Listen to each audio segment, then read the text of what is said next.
लोकसभा चुनावों को लेकर कांग्रेस और भाजपा एक दूसरे को घेरने में लगी हुई है।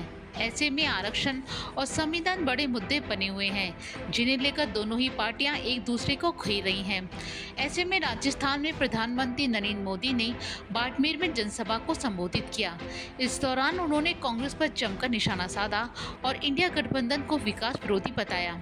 इसके साथ ही पीएम मोदी ने देश के संविधान को केंद्र सरकार के लिए गीता, रामायण, महाभारत और कुरान करार देते हुए कहा, बाबा साहब अम्बेडकर खुद आ जाएं तो भी संविधान खत्म नहीं कर सकते। इस मुद्दे को लेकर विपक्षी इंडिया गठबंधन पर निशाना साधते हुए उन्होंने कहा कि जब भी चुनाव आता है, संविधान के नाम पर झूठ बोलना इंडिया अलायंस के सभी साथियों का फैशन बन गया है और कांग्रेस मोदी को गाली देने के लिए संविधान के नाम पर झूठ की आड़ ले रही है।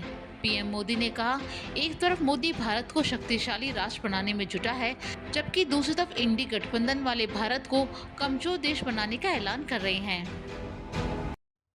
ये मोदी है जिसने देश में पहली बार संविधान दिवस मनाना शुरू किया। ये कांग्रेस वालों ने संविधान दिवस मनाने का विरोध किया था। पार्लियामेंट में भाषण है उनका। क्या बाबा साहब का ये अपमान है कि नहीं है? संविधान का अपमान है कि नहीं है?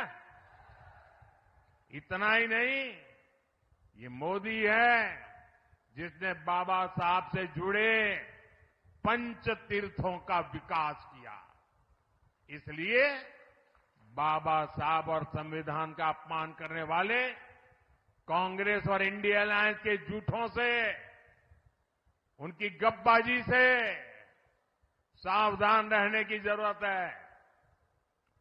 और कांग्रेस वाले सुन लें, ये 400 सीट की बात देश की जनता ने इसलिए की है कि आपने 10 साल पार्लियामेंट में मुझे अच्छे काम करने के लिए रोकने की लगातार कोशिश की है।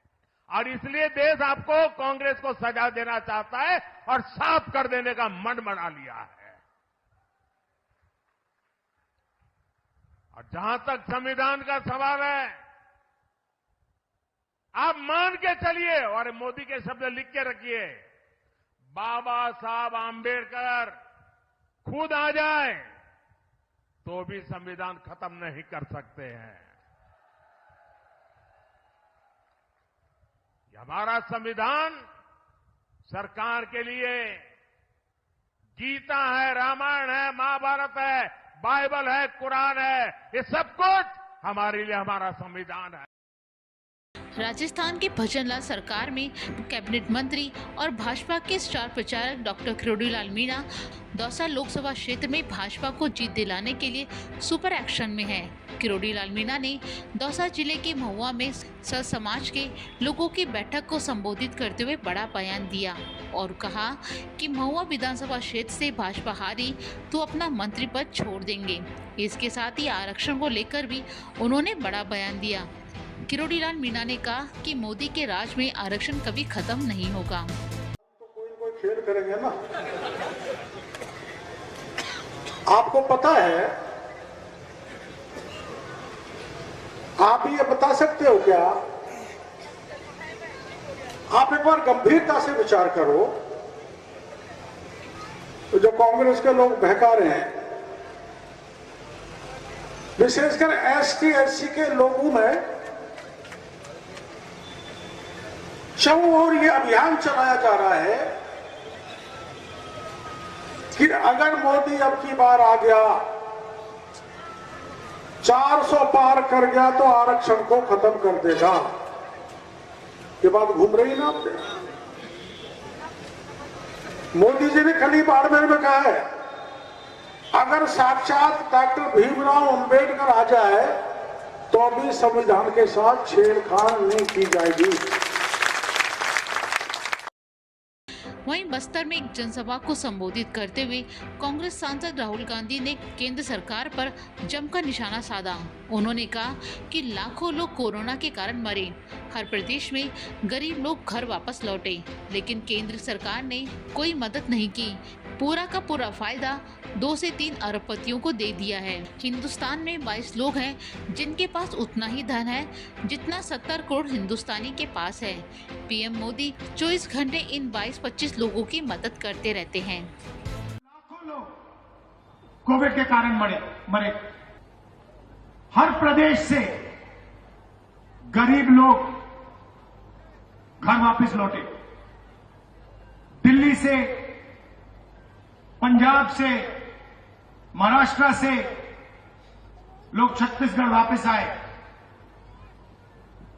दिल्ली की सरकार ने कोई मदद नहीं की, किसकी मदद नहीं, किसी की भी मदद नहीं की। पूरा का पूरा फायदा 2-3 अरबपतियों को दे देते। अदानी, अंबानी, ये 5-6 लोग हैं। आप हैरान हो जाओगे, हिंदुस्तान में 22 लोग हैं जिनके पास उतना ही धन है जितना 70 करोड़ हिंदुस्तानी लोगों के पास है। एक तरफ 22 लोग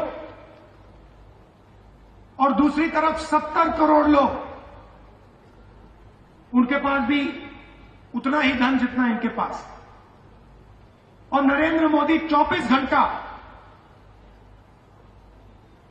घंटा इन 22-25 लोगों की मदद करते रहते हैं।